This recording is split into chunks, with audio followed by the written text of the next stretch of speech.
Subnautica does a lot of things right. It blends a near-perfect ecosystem with equally outstanding flora and fauna. It creates a world filled with life and color, but also filled with darkness and terror. Subnautica does a lot of things right, but unfortunately one of the things it does wrong is its difficulty system. In terms of difficulty, Subnautica's only real challenge is hardcore mode. While hardcore may sound quite intimidating, it does very little in terms of providing any challenges for the player. And that's where Death Run comes in. Death Run is a Subnautica mod that adds an actual hardcore difficulty to the game.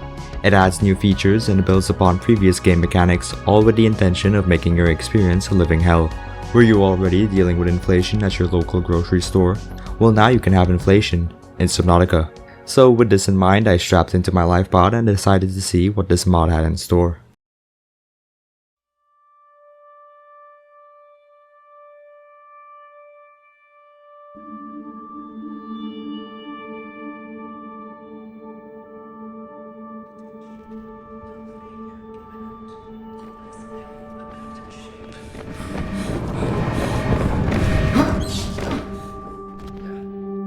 There was this loud bang and the ship started shaking very violently. Then the captain told us over the intercom that we were under attack and we were to evacuate immediately. Now, seeing that I was an essential systems maintenance chief, I thought, hey, if anyone's life matters most, it's gotta be mine.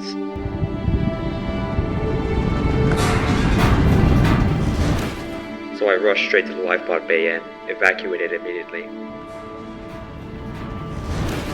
without waiting for anyone else. Death Run immediately puts us straight into the action, and as soon as we spawn in, the first major change is readily apparent. The lifebot begins sinking to the ocean floor and even topples onto its side. On top of that, your spawn location is randomized, so you can either spawn in the safe shallows, or in the Reaper's backyard. Now, one of the big changes with this mod is the introduction of a nitrogen system. Like in real life, when you dive deep underwater, nitrogen gas builds up inside your body and you end up feeling drunk. You can also die too, but they don't put much emphasis on this part though. The difference is in Subnautica you just die. This means you have to ascend very slowly, but it's okay because it's just a minor inconvenience. We can still go to the surface and... yeah, it's an alien planet, what'd you expect? Right off the bat I started gathering materials, primarily titanium. This is because I needed to make an extremely vital piece of equipment, the floating air pump. No, this isn't a new item, it was in the base game. It's the one thing that everyone forgot existed, and today it gets a shot at redemption, because it is now the most useful item in the early game. Now, despite having this incredibly useful and revolutionary piece of technology, early game progression was extremely dull and mainly involved me swimming very slowly to nowhere in particular, getting 2 pieces of titanium when I wanted copper instead, crafting more pipes to extend my pipe network, and oh, what's this? Uh-oh, it's another Death Run change.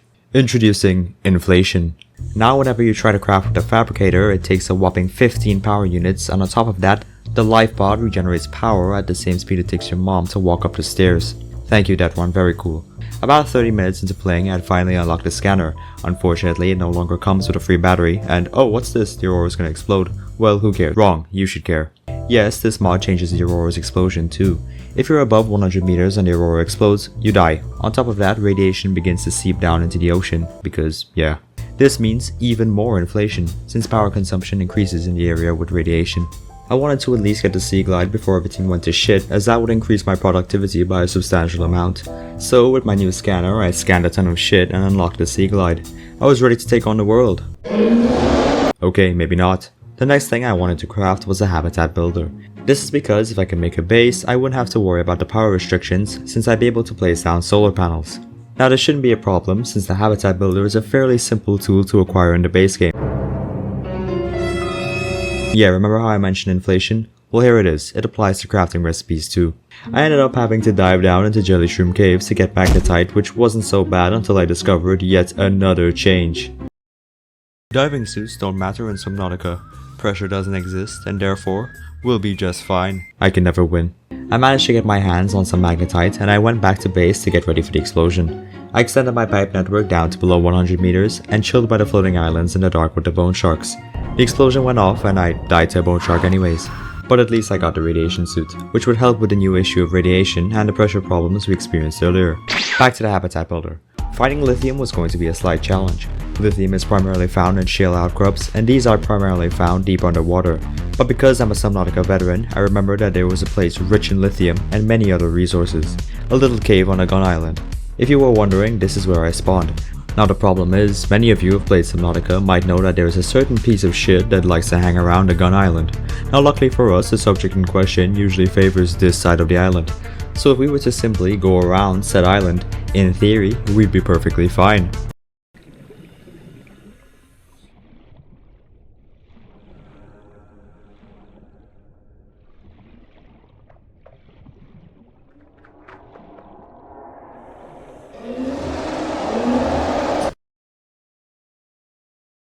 Introducing the next major change. What I failed to mention before is that Death Run actually amps up the creature aggression in the game. This means that yes, Reapers actually work. The AI will now see you from much farther away, meaning if you hear the Reaper, it knows where you are and is going to come for you. Because of that, the Reaper, who is over here, decided to go through the island and defy the laws of fucking physics and pulled up the fuck. Needless to say, I was scared for my life, and I knew that I would have to think twice the next time I stepped foot out of the safe shallows. I managed to get the materials I needed and finally crafted the habitat builder. It was now time to set up a base. I decided to make it over on a grassy plateau below the radiation zone, mainly because I couldn't think of anywhere else. I set up a ton of solar panels and storage, and the next thing I had my eyes on was a CMOD. And yes, inflation also applies to blueprints.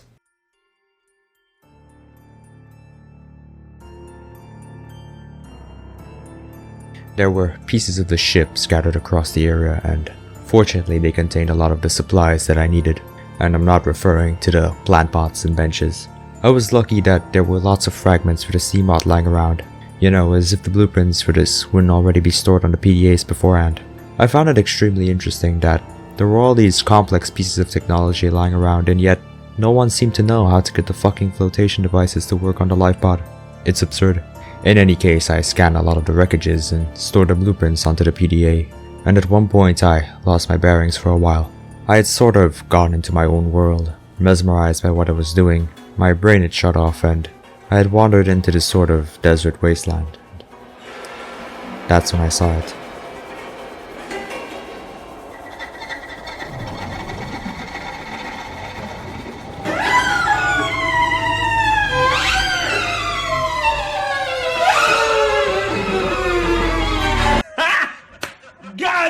Anyways, I managed to get a ton of CMOD fragments and eventually unlocked the blueprints for the CMOD.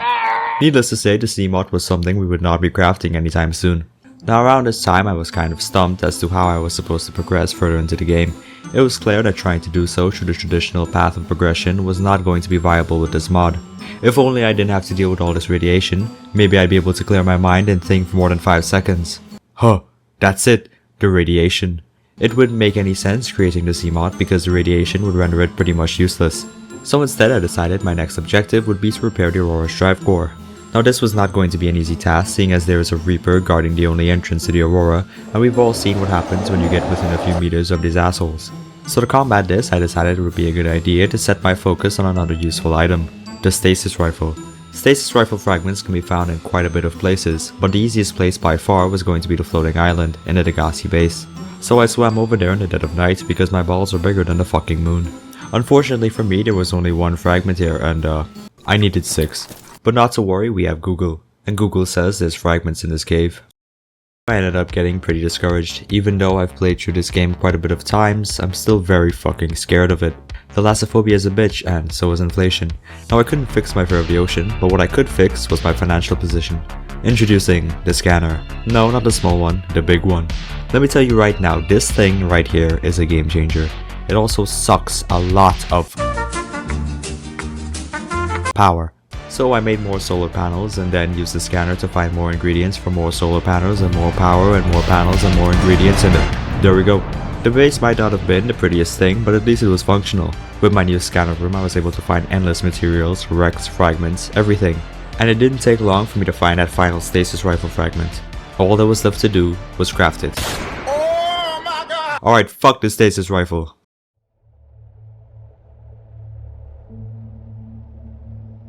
The explosion had caused radiation to seep into the ocean. While not all areas were affected, the various wildlife that resided in the shallow parts of the ocean were very much affected. And it's worth noting that That's the same wildlife I had to consume to stay alive. Needless to say, there's a good chance I'm gonna drop dead any second now. Since I had the necessary equipment to repair the leakage, I decided to go over there and do just that, but of course, it wasn't gonna be easy. Today your ass is gonna die, bitch. Say goodnight, motherfucker. By some absolute miracle, I was able to avoid the Reaper without getting eaten alive. I'm not going to show too much of what went down in here since most of you have probably seen this process already and the radiation effects make it very hard to see. But I will note that at one point when swimming around inside the laboratory, I did in fact hear the Reaper and he sounded extremely close. Now I'm not sure if that means he saw me or not, but based on my previous experiences I did not want to stick around and find out, especially since Reapers have a habit of phasing through reality itself. After I was done repairing the Aurora, the radiation effects died down tremendously and I was able to breathe the air inside the Aurora. I had forgotten how much of a luxury breathing surface air truly was and I was really glad that I could experience it again. On the other hand, I was not happy about the fact that it was the dead of night when I exited the Aurora. Yeah, if you think I'm gonna swim back home like this, you got another thing coming. I sat in there and waited for daytime. Luckily for me, when I exited, the Reaper seemed to be preoccupied examining the structural integrity of the ship. Unluckily for me, my dumb ass decided to keep looking and not swim away when I had the chance. And as a result, he decided to examine my ass instead, and I ended up almost dying as a result. Don't ask me how I survived that. To this day, I still don't know. With the radiation effects pretty much non-existent now, this meant I could freely explore the rest of the map without having to worry about the insane power consumption. After my near-death experience, however, I was feeling slightly risky, so I made the excellent choice of YOLOing my way down into the blood kelp zone. Now the hardest part of making the sea mod was going to be the ghost weeds, but I was surprised to learn that ghost weeds weren't actually that hard to find. However, swimming to the blood kelp zone and back was going to be an extreme waste of time with my limited oxygen, my inventory space, and my movement due to the nitrogen system. So I ended up making a little base that would act as a checkpoint for transporting materials up to my base. The reason it's a checkpoint is because bases act as a save for your inventory. When you die, you lose whatever items you gained from since you last exited any form of base. That could be the Cyclops, one you built, or the life pod. At least that's what Reddit says.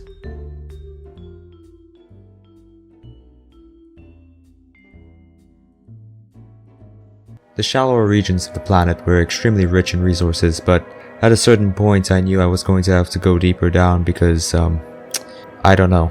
I could have stayed in the shallows, I had a base and I was getting by quite fine. I mean, there was so much food around me, not to mention the peace and quiet.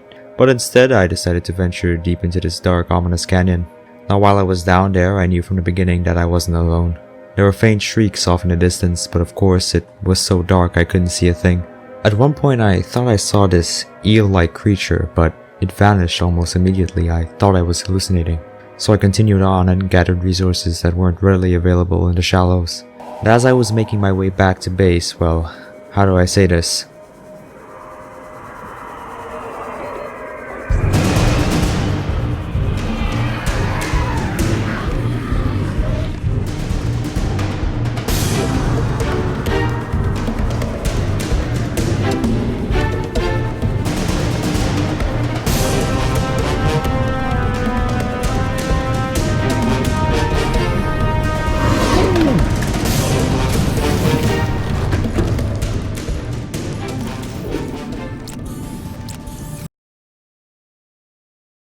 Well, fuck.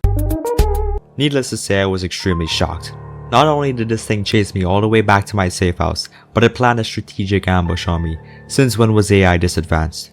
Now I was kind of lost as to what to do next. I had a ghost leviathan with the intelligence of a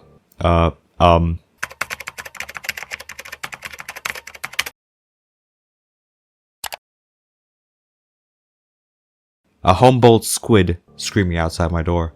So like any smart person, I ran away scared. Yeah, you can have the base now, buddy, it's all yours. My hope was that he'd eventually swim back to his territory, but that simply wasn't the case. It seemed he had grown tired of swimming around in the darkness and had taken a liking to the inside of this terrain. So my master plan involved trying to lure him back from where he came, and I was somewhat successful. He's in space now, problem solved. Yeah, believe it or not, this is the last we'd ever see of this particular ghost leviathan, so thank God. Anyhow, from there I was finally able to make the sea mod about 8 hours into the game. Of course I definitely fucked around for the vast majority of that time, mainly out of fear and confusion, but I'm sure I'd be able to progress much faster with my knowledge if I were to start over. Even though the Seamod is fairly simple to get under normal conditions, we weren't playing under normal conditions, and as a result this felt like a massive accomplishment. However, this sense of pride I had in myself was short-lived, because after entering the Seamod, a major drawback made itself known. Now you'd expect this to be a pretty devastating discovery, but in all honesty I wasn't that bothered by it. It just meant I couldn't exit the Seamod, grab materials, and repeat over and over again, which wasn't that bad considering I was used to swimming pretty much everywhere to begin with. The main reason I wanted the Seamod was because of its storage modules. In addition to that, I also discovered the solar charger upgrade, which was pretty useless in the base game, but like the air pump, now had an actual use given the circumstances. All in all, not so bad. The last thing I wanted to do before making my way down into the lava zone and making progress on the story was unlocking the Cyclops and nuclear reactor, as well as minor things such as the battery and power cell charger.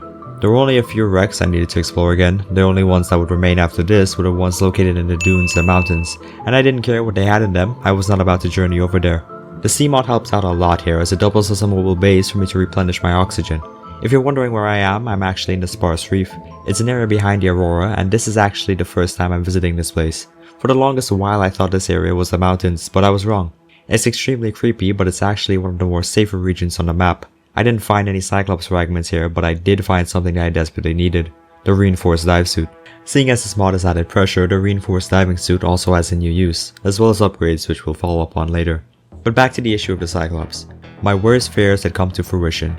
There was one place on the entire map rich with Cyclops fragments, and it also happens to be the most dangerous place on the entire map.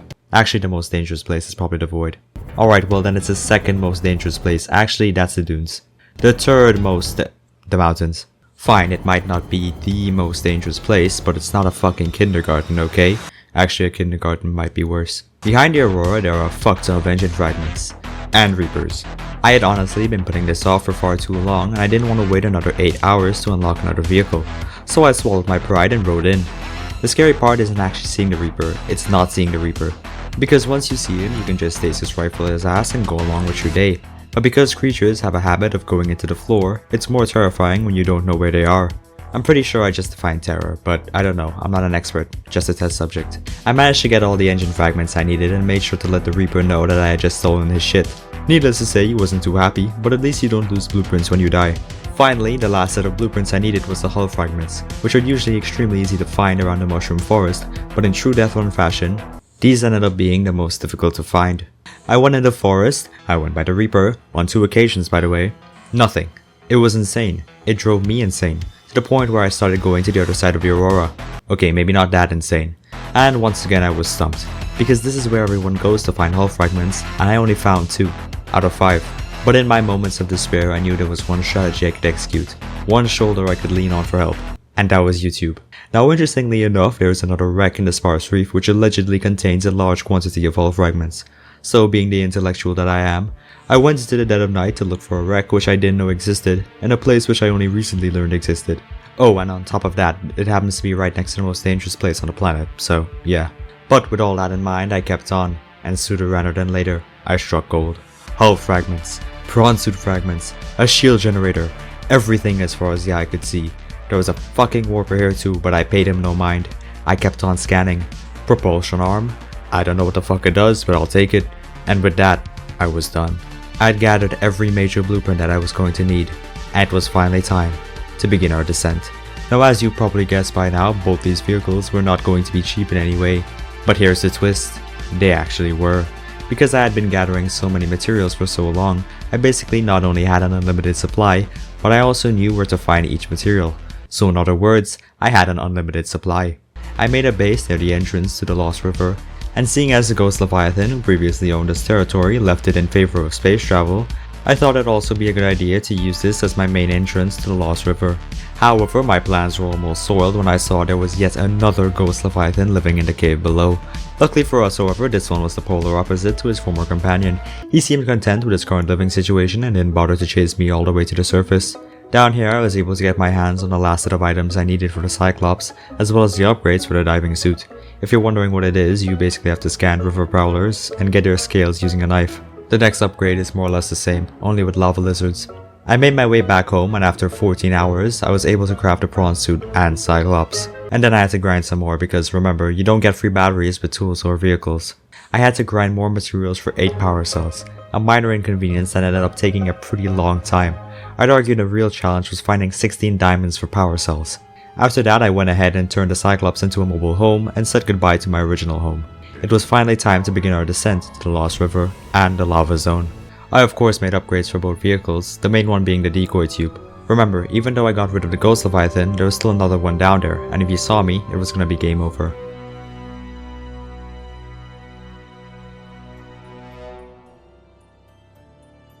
I began my descent and made sure to hug the walls. I probably should have painted the submarine, seeing as it probably stuck out like a sore thumb, but nevertheless I continued on and managed to sneak past undetected, though I wasn't sure, seeing as the wildlife on its planet was quite intelligent. I wondered if this creature really had not seen me or if it was only pretending to be dumb, just to sneak up on me later. But my worries quickly dissipated because when I got down there was something far worse. So really my worries didn't dissipate at all, they just got a lot worse. There was this skeleton of what was presumably a more threatening beast. I wondered to myself if going down here was really a bright idea. I had seen what the surface had to offer, but what if there was something even larger residing in the depths? I made a small base with a nuclear reactor and moon pool right above the crush depth of both vehicles. Unfortunately for me, I didn't have the depth modules to go further down. The only problem is the materials needed for the depth modules are way below the crush depth of both vehicles, but not below the crush depth of my diving suit. That was a mouthful, did you get all that? Meaning we have to swim down there, so here we go. Needless to say, this was not fun by any means, especially with the warpers annoying the shit out of me. I made a second base with a thermal reactor to act as a checkpoint and oxygen station, and began swimming for the lava castle. I could hear the sea dragon shrieking, but I had no eyes on him whatsoever, until I did. He of course did not appreciate me being here, but I introduced him to my stasis rifle and proceeded to steal all his kyanite. Now for those of you wondering, yes, I could have just made my way down to the primary containment facility and cured the planet. I didn't need to bring my vehicles down here, but come on, that's just lame. Anyways, I swam back, made more depth upgrades, and brought the prawn suit and Cyclops down to the lava zone. I exited the Cyclops and bid it farewell, as continuing with it would be far too dangerous and extremely slow. The final journey was on, however, as you know by now, this is Death Run, and nothing is ever fucking easy.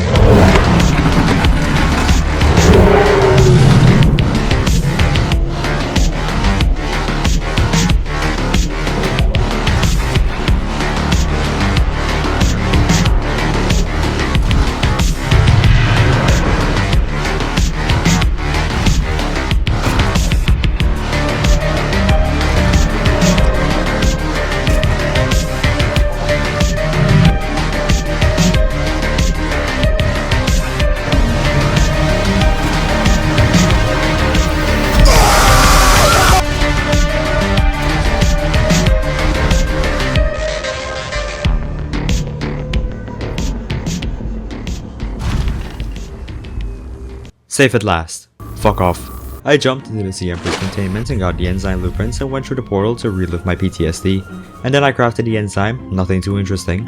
Now ordinarily this is the weakest part of Subnautica. The true ending of Subnautica involves grinding more resources, but I'm not interested in that. And neither are you. Because truth is, I didn't want to leave the planet. Not yet at least. As you'll remember, early on I was bamboozled. I was taken advantage of. Ridiculed. By. Truth is, I still had a score to settle. With an old foe. Someone who thought it'd be a good idea to clip through a wall and give me a heart attack. This isn't the ending the developers had in mind, but it was my ending, my truth, and the final battle.